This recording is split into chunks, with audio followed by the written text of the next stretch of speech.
Entrepreneurially Thinking is a presentation of BioSTL and CET, Center for Emerging Technologies, with Rare Gem Productions, changing the way you view new ventures, including you on the pathway to success with your business in the St. Louis marketplace and beyond.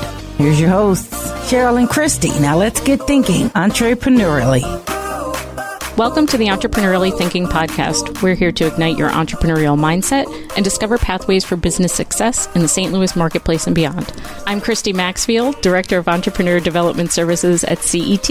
And I'm Dr. Cheryl Watkins-Moore, Director of Bioscience and Entrepreneurial Inclusion for BioSTL. We're stepping out of our comfort zone and asking you to step out of yours with us to get you thinking about your business in an all-new way. We want to take the constraints off of how you view new ventures. So what have you been up to lately? Man, this has been like a great season. I want to celebrate that. Thanks to all of our listeners, guys. You're making this podcast a huge success. Thanks to Rare Gem Productions, as well as Christy. I think that we're having a great time here and want to welcome you guys for our second season here. We always want to hear from you, so please subscribe and rate your episodes so that we have the opportunity to share with more and more people. It's easier for them to find us when you tell them how much you love us. Mm-hmm. So today we're going to do a sweet introduction to an entrepreneur who went from mortgage banking to milk chocolate. We're going to take a quick break and come right back and start our conversation with Sharon Echols. This is going to be such a great episode.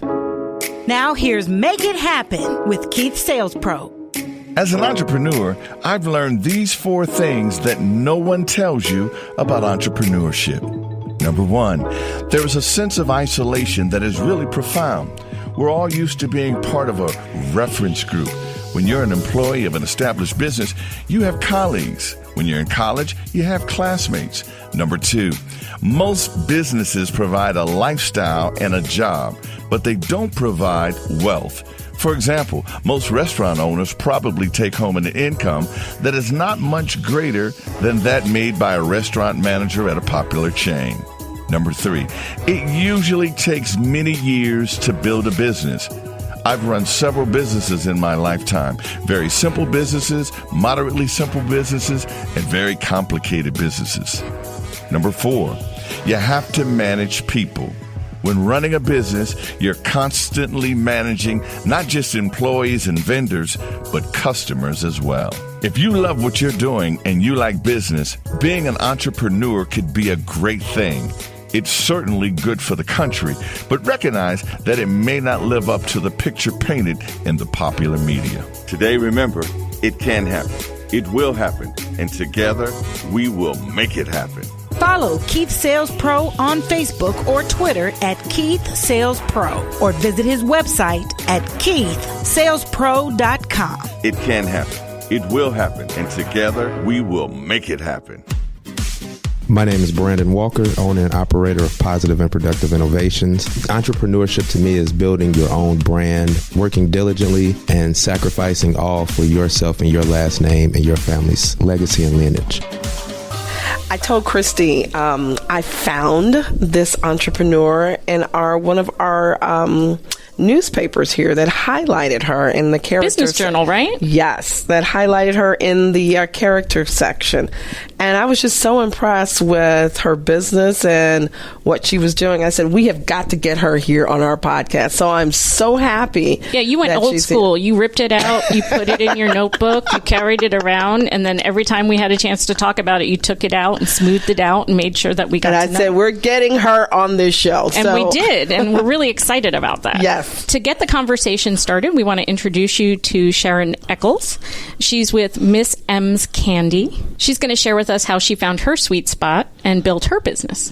And I think what's so exciting before Sharon speaks is that her business steps outside of our comfort zone from the perspective. It's not one of these high-tech, Boeing type of adventures. But what I really love about her business is she started her business with a concept, and now she's in business and scaling it and growing it to serve a different location here in our city. So we're really proud about what she's doing. So without further ado, Sharon, welcome to Entrepreneurially Thinking. Thank you. Thanks for joining us. So tell us about your story. We know you today as the proprietor of Miss M's Candy, but you were doing lots of things before you decided that you wanted to tempt everybody's sweet tooth in the loop. So tell us a little bit about how that all started, when you started thinking about becoming an entrepreneur, and what led to actually opening a storefront. Okay, so I've been in the mortgage industry for over 25 years, and we knew that the industry was changing a little bit, so we wanted to make sure we had something to fall back on in the event that we got laid off. Now, who is we? We is my husband and I, okay. Lee and Sharon Echols, and we opened up this business with our family. So I can remember being downstairs on the treadmill, and it's this show that came on called The Big Idea. I don't know if you guys ever heard of that. Yes, I have. With Donnie Dorch. I used to watch that all the time. So I would hear about all these ideas of people trying to come up with these different entrepreneurial or businesses that they wanted to do. So with that in mind, I was thinking, you know what, we can maybe open up a candy store. It would be something fun. It would bring candy back into the neighborhood, you know. And that's what's so intriguing. Why did you think candy of all things? Because I wanted something that will impact all age groups. You know, people from as little as 1 all the way up to 100 love candy at some sort. Most definitely. So then what you never saw candy stores or shops in neighborhoods anymore, because now you have the Walgreens, Walmarts, and things like that. Yeah, you can get it anywhere. Yeah. I remember growing up and going to the candy store, especially our church was on one corner and the candy store was on the other. And guess where all the kids were? But aren't those fond childhood memories? Yes. Yeah, so you didn't see that much today. So I told my husband, like, you know what, let's open up a candy store. He was like, no. I said, no, listen, hear me out. It won't be your traditional candy store. We'll do a candy store in a neighborhood that has both tourists and neighborhoods, you know, homes where kids alike can come, but also an area to where it brings a lot of people to it. So a destination area. A destination. So that's why we decided on the Delmar Loop. But we surveyed that whole area for a whole year. We drove down there every day just to kind of get a feel for what the foot traffic was like. Wow, you did on the ground market research. I was just about to say that. Yeah, instead of just opening it up, you got some background. You guys were looking at, you know, the type of traffic, the demographics. That's what we try and tell our young entrepreneurs when we engage them. You got to do your homework, right? Location is key. Yeah, you can't just open up anywhere. You need to make sure you're in an area that has that foot traffic. So we had the foot traffic of the tourists, and then we have Washington University over there as well. So we get the students, and then you have businesses over there also. And was there any other store that was similar to what you guys were offering in that neighborhood or close to? No, actually, we were the first ones in that building right there at the corner of Delmar and Skinker for at least 3 years before you had other businesses moving in. Okay. And you said you kind of read the market. As a mortgage banker, you knew things were changing. Yeah. And how long before that change, or what helped you pull the trigger? So we were thinking about this. It was the latter part of 2009. January 2010, I got laid off from my job. So, you know, it was very disappointing. You knew it was going to happen, but you always think that it's not going to happen to you. Well, and then right when all that occurred, the next day I ended up having major surgery. So that kind of set me back a little bit. But during that time I was off, you know, I was looking for another job, but also working on trying to open up a business, because I'm like, this is the perfect opportunity to do it now. So that's when we decided to go ahead and go forward. So you said you and your husband, was your husband also in the mortgage banking industry? And he too, still is today. Okay. So you had someone that was still kept their day job, right? And allowed you to do the business plan and do all the background and the market research. Yes. That's very interesting. I mean, that's where a lot of times we've talked to entrepreneurs, you know, and we tell them, you know, you don't have to quit your day job to actually live out your venture and live out your dream. And if you have a partner that can allow you to do that full time, that's even better. So I think that's where a lot of people make mistakes, is that they start a business and they want to quit their job. Well, unless you have that financial support, I wouldn't recommend that right off the bat, because you just never know what to expect. I mean, there could be a change in the economy or anything. Yes. But during that time that we opened, we knew that confectionery profits were growing. That's a very large market, and I don't think anyone really realized how large the market is. But as you can see today, 6 years later, you're seeing little candy and convenience shops appearing in a lot of places throughout St. Louis. So you guys kind of paved the way in the market in St. Louis. That's really exciting. I think so, because you didn't have that before. And so we take it as a compliment. Excellent. I love that you take it as a compliment, because that means you've inspired others, and you don't necessarily see them as competition then, because you feel really good about where you've positioned yourself in the market. Yeah, I don't really see them as competition, especially if they're not in the same area that we are. I mean, it's enough candy to go around.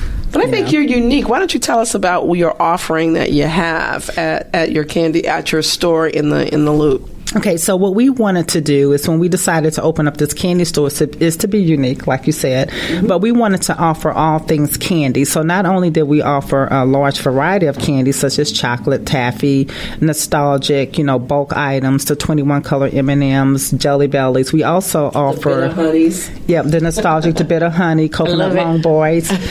But we also offer candy, apparel, accessories, and novelty items. So we carry a lot of Mars products like M&Ms. Yes. We carry Wonka, which is now Nestle. We carry a lot of their stuff. And then we carry some unnamed items, too. But you can come to our store and you can find candy throws or pillows, jewelry, bags, all different type of unique stuff. Wow. I really like the idea of candy having accessories and referring to it as confectionery, because that just makes me feel like I have taken it to a whole new level when I'm eating chocolate and jelly beans. There is a sophistication that has now entered my appreciation of candy that I frankly needed as a validation for my sweet tooth. So thank you. I'm very serious, because we think about candy may seem frivolous, right? But there's a tremendous amount of manufacturing that goes on in that industry to be able to make sure that product is there for Sharon to sell. But I think it's so interesting what you talk about, Sharon and Christy. Christy, what you just said, candy is a very unique product. And I think it's become commoditized because it being, accessible through your Walgreens, through your CVS pharmacies, through, retail stores, and instead of having that one focus like you have on not just, the popular candy items, but the nostalgic items, and then surrounding it, like you said, Christy. The experience. The whole experience with walking into a shop. Yeah, because we wanted to make sure that we had items that you couldn't find at your Walgreens and CVS and Walmarts, but we want to make sure we had some of those items too. So, just something for everyone. But also the candy novelty items, you don't find that at any place unless you're going to like an amusement park, or you're going to some of the theme parks in Florida or a tourist area. So do you have regulars? We do have regulars. We have repeat customers every week, and we really appreciate their support. That's great. I love that. It also means that people see the importance of having that indulgence in their life, because we also get so focused on making sure we're eating the right things and moving our bodies, which is really, really important. But I also think having that special thing that sets your day in motion is really cool. And we don't even look at them as regulars anymore. Now we've built friendships with those guys. So they come in and we know their families. They bring their families into us that's traveling from out of town or whatnot. So we're building a lot of friendships with all these customers, with our customers. In addition to your husband, are your children involved in the business as well? Yes.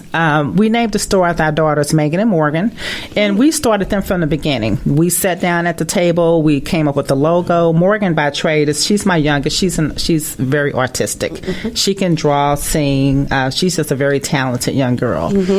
So we worked together, and she kind of drew up the ideal of the logo. Then we went and had that done. But we took them down to us to apply for the business license. That's great. To do everything. So they were involved. So they were exposed to how you start a business. They were exposed. And Morgan wants to be an entrepreneur. Great. Megan is my oldest daughter, and we named the store after the M&Ms come from from Megan and Morgan. But we also have 2 older kids, Darian, who has 2 masters, and he's working on his teacher certificate. He's an administrative at a university. And then Danielle Echols has her master's in HR, and she works for the state, but she does a lot of the marketing for us. Megan is still in school, and she actually works at the Delmore store, kind of manages that. And then Morgan is in college also, and she manages the Grand store for us. Wow, that's great. It's a family business. It's a family business, but with the Grand location, our cousins partner with us. Now tell us about the expansion, because our listeners don't know that after 5 years now in business, you guys are expanding to another location. We did. Well, it was really nice that Vince Shamble kind of reached out to us about coming into the Grand Center area, and we talked to Marlene Davis, who was the older woman in that area. We were so pleased that they reached out to us and say, hey, we would like to see Miss M's over here. So we looked at different areas over there in the Grand Center and decided on that location. So it took us about a year to kind of work out the whole contract, but we got it done. And that follows along with how you looked at your business as a destination, a point of destination, and being in areas that were points of destination. Yeah, location is key. And with, just like in the Delmore Loop, you have the Grand Center, so you have theaters over there like the Fox and Powell and Jazz Bistro. You got St. Louis University, Harris Stowe. So we wanted to be in an area where we can get that same type of foot traffic. That's wonderful. What were some of the obstacles that, as you guys were building your business in the early days, what were some of those challenges and obstacles that you faced, both professionally and personally, as you started your business? Well, it's tough, and then I've never worked in retail before, nor have I ever owned a business before, so it was trial and error for all of us, A real new I've experience. always been in banking because I started off in the Banking Work City program in high school and went through outside. I've never worked in retail, so it was different. We had our challenges as far as making sure we had payroll, had money to pay the rent, because you never knew what the next day was going to bring. And you brought a lot of thorough investigation into the process. You talked about doing the foot traffic, really understanding your location, really understanding your product. I imagine that also went into other parts of the business as well and helped mitigate some of that, but there's always a level of uncertainty. Yeah, there is. And, we wanted to make sure that we had a rent that we knew that was affordable. So if we didn't make the sales that out of our paychecks, if we had to pay it, we could, and it wouldn't be a strain on us. Your background leverages understanding the financials, right? Behind a business. So I'm sure having that rigor in your background helped you manage through those early days. Yeah. And then we also learned that, we didn't need as many people. When we first started out, we had maybe one or two too many people, which we didn't need that, So it was trial and error. We learned from what we did at Delmore, and we've taken it over here to the Grand location. That's great. So do you have, besides family members, do you have any outside employees that work with your organization? Right now it's just family. We are looking to hire outside at some point. We would prefer to have college students, so we'll reach out to SLU and Harris Stowe, someone that may be looking to work within their work-study program. So at the Grand location, it's my husband and I, Lee Echols and Sharon, and then our 2 daughters, Megan and Morgan. Then we have Chelsea. Well, she's outside the family, but she's like a family. Of course, yeah. And then Robin and Guy Jenny. Robin is my cousin. She's a flight attendant. And then Guy works, he's a captain at the fire department. So we all kind of pulled together, and we figured that we wanted someone to partner with us at this Grand location because we knew we wanted to take it to the next level. So we host events at that location. We wanted to expand on our candy catering, which we do a lot of that. And we just wanted to be able to do more things, and we knew that we needed help to do that. That's phenomenal. Well, the planning process, I think, not only in the beginning 5 years ago, but it continues through as you're doing different iterations of the business. So I want to take a quick break and then come back and talk more about candy catering, customized gift baskets, and sort of the different ways that you've iterated on your business since you opened. Let's just take 5 and address this stress. Do you have difficulty sleeping at night? Do you harbor feelings of resentment or anger? Do you feel overwhelmed by too much to do and the inability to organize time effectively? Well, if you answered yes to 2 or more of these questions, you could use to reduce your stress.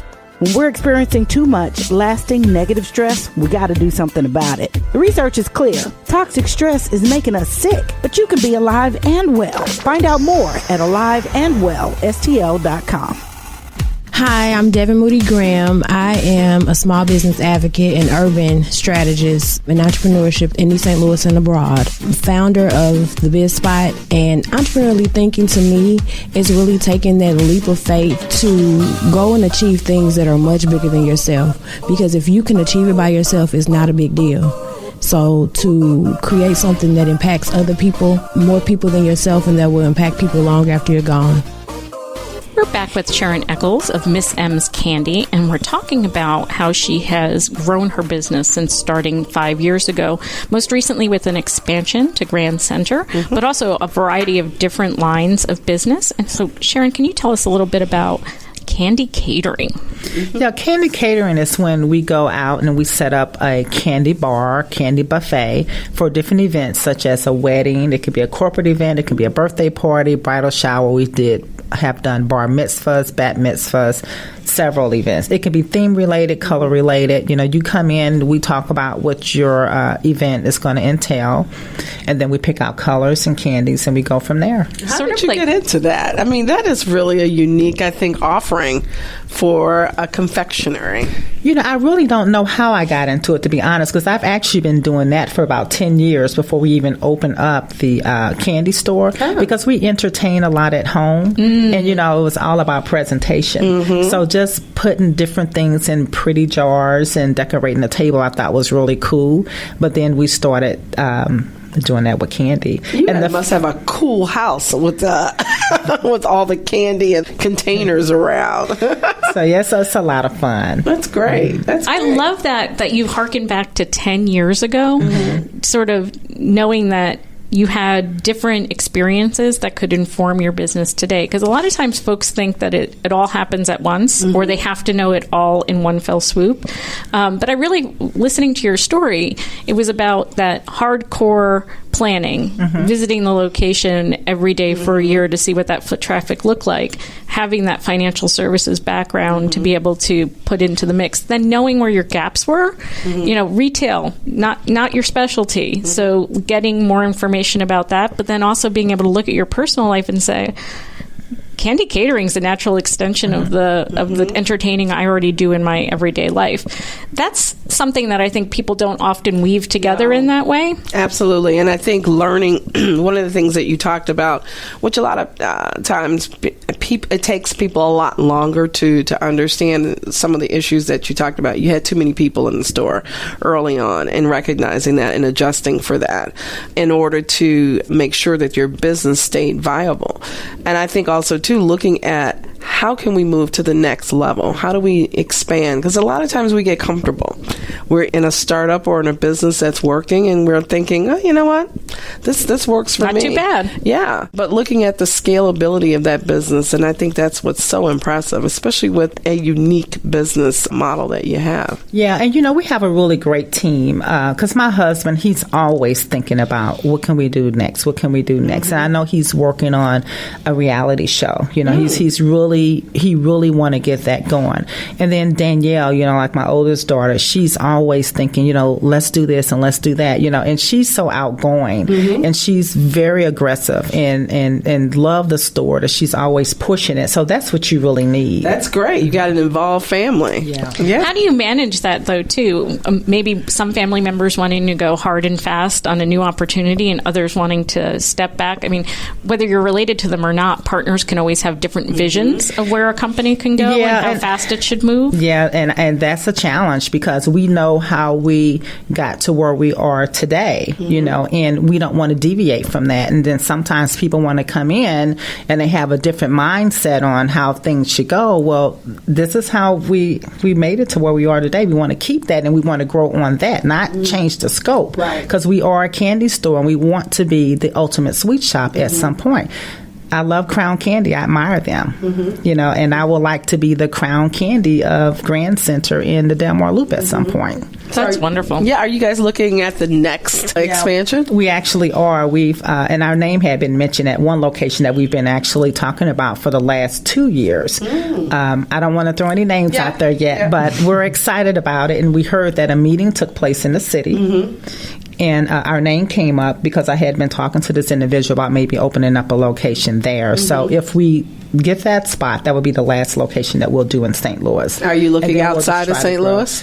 At some point. But, there are so many candy stores. I'm not going to say exactly like ours, but there are so many candy stores in all these other surrounding cities, that it just kind of depends on the location. Okay. We know about all of them because we travel a lot, so we know what's happening in the different areas. Could you see yourself stepping outside of candy retail now that you've really got a grasp on this entrepreneur thing? I don't think so. I really like it, yeah. I like that too. And your daughter, you said your daughter has entrepreneurial aspirations. Yeah, my youngest daughter, Morgan, she does, and she really enjoys working at the store, and she's going to school for business and music. Oh, great. With the emphasis on art. But she's very creative and has a lot of creative thinking when it comes to that store, and she's been very helpful with a lot of the events that we plan. And I think that's what we're always talking about here in our format with entrepreneurially thinking. It's how do you think differently? How do you envision your business? It all came to you with an idea with candy. So, I think that's an inspiration to many of our listeners who sometimes think, where do I start? How do I take this leap of faith? And I think you're demonstrating, you know what? You're able to take that leap of faith and move it forward. And now you're in your second location. We're waiting to hear about the third one.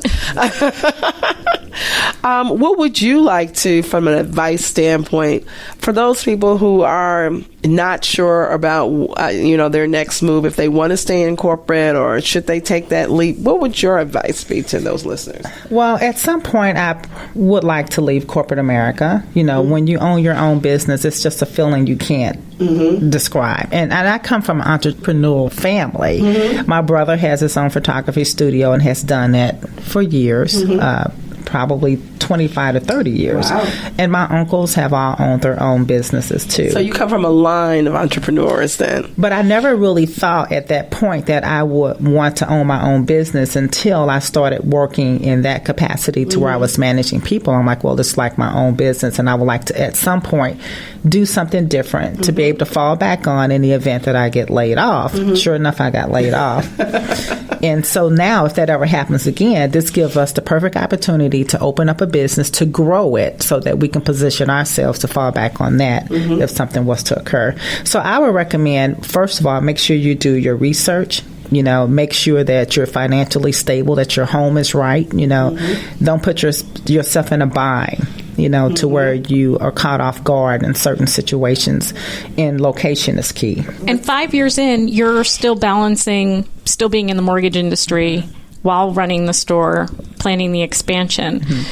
Time is always very precious. How do you balance all of those things? We have no time because I never sleep, and I am a night owl. My husband said I'm extremely hyper. It may not seem like it, but I do think that I probably am because I stay up late, and I stay in corporate America because I actually like what I do. Well, that's the hallmark, I think, of many entrepreneurs. We don't sleep. We have ideas always running through our heads, and you're trialing and testing those ideas all the time. And it sounds like you're actually getting energized by the work you're doing in your corporate America job to then take that forward into the business. So exactly. One is actually feeding the other rather than feeling drained by it. So I think that's important too, because we also assume that there has to be a point where you just draw the line and go in 110% into the entrepreneurship space. But see, we know that at some point we are going to have to do that. But 5 years in, that's pretty impressive, actually. 5 years in, and 2 locations. Yeah, that you've actually been able to maintain that balance. Not only has that worked for you and your family,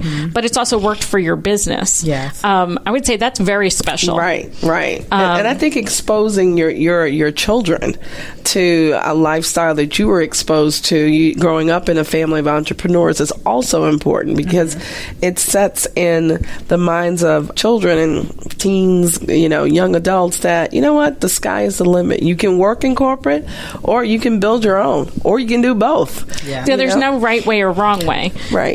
That's also what I think. I think folks get stuck into thinking, well, the right way to do it is to leave my job and give it 110% and give everything it takes. And if it doesn't work, then it's not meant to be kind of thing. Exactly. But your story tells me that there's not only not one way of doing it right, but that what works for you could be replicable for others, but also their path might look very different. Yes. And that's inspiring. I think that knowing that you're the family dynamic piece as well is not something everybody gets to integrate into the work that they're doing, but you guys have been really successful at that. We have, and they call me mean sometimes. That's okay, but I come from a large family, so family is very important to us. And then I get the experience also because it was 15 of my mother. I'm the youngest of 6. I have 68 first cousins and 72 second cousins. Wow. You've got a built-in corporation. Yeah, we do. She has built-in customer base. That's right, too. And you're right. This year we celebrated our 66th family reunion. Oh, wow. We do that every year. And I've hosted many of our reunions, in other locations. So that kind of gives me the opportunity with the, to have the experience with the events and things like that because you're coordinating a weekend with 200 people. Right. So that kind of give me that little bit of experience to host the events. And I think what was very interesting, what you said, is that, I'm assuming it's you and your husband are the CEOs of this enterprise, correct? So you guys are the decision makers of what goes on. You listen to feedback from family, but you guys make the decisions about the organization, because I think that can be difficult in family businesses. That's very important. Most definitely. But we most definitely listen to feedback from our customers. That's where we get inspiration as to what we should do and what we should bring into the store. So we didn't go into the grand store with a massive line of products because we really didn't know, even though we had the Delmore store for 5 years, we didn't know which direction we wanted to go. It was still trial and error because we wanted to keep it as just a fine dine candy store, but when you see the demographics, we figure in the schools we needed to have that traditional candy in there too. To make sure what trends are you seeing now? Listening to your customers, do you see any new candy trends that we should be aware of? Well, at the grand location, most people are more so interested in our bulk items and then the nostalgic candy. So, but they love the chocolate. We carry pastries. We're going to be carrying ice cream next year. Oh my God, I'll be there. Yes. We'll be introducing wine because we'll do I'll be there wine too. and chocolate pairing. I think that's a beautiful marriage. Yes. Next fall, we're going to introduce beer and nut pairing. Interesting. So we'll bring all of that in. So we have things, down the road what we want to do at that location. That is very cool, Sharon. I mean, this is so exciting. And I think, like you're right, I haven't seen this in the city, and I haven't seen this in other cities either, especially with the offerings that that you guys are going to be adding. So I think that's going to be a very distinctive offering and opportunity for people to engage with Miss M's. Yeah, we're excited. Yes. Well, I'm excited to watch you grow. Yes. To learn more about what it means to successfully pair my candy and my wine together and my nuts and my beer, because I think the possibilities are endless after that, and it hits that sweet, salty thing that totally works for me. So I know that our listeners will also be looking to make sure that they're following you as well.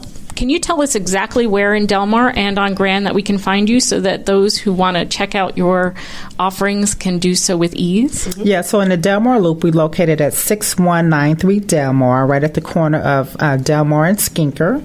We're right next door to the Pinup Bowling Alley. And then the Grand Center, we're located at 500 North Grand, Unit 1F. We're right on the corner of Grand and Olive, and we're directly across the street from Big Brothers, Big Sisters. Fantastic. That's great. So now we know where to find you, so we can get our candy and maybe a few words of wisdom from a seasoned entrepreneur as well, if you're lucky. So I want to thank you again, Sharon, for joining us. Thanks for having me. For being part of the conversation and really for opening up our thinking in terms of what's possible and how we can pursue our dreams. Thank you very much. And sharing your dream here with the St. Louis market. We're so excited and happy that you're here. Thank you. Thank you. Time for some candy. Yes, and ice cream. Okay. Changing the way you view new ventures, igniting your thinking about entrepreneurship. It's Entrepreneurially Thinking. Get connected and discover more. Visit our website for show notes, resources, information about our guests, upcoming events, and of course, all your favorite episodes. If you have any questions, be sure to leave them for us in the comment sections, and be sure to leave us a 5-star rating on iTunes. The best way to show love is to share. Let everybody know that you're thinking entrepreneurially. So visit our website, entrepreneuriallythinking.com. #eThinkSTL. Entrepreneurially Thinking is another positive production of Rare Gem Productions. Thanks for listening.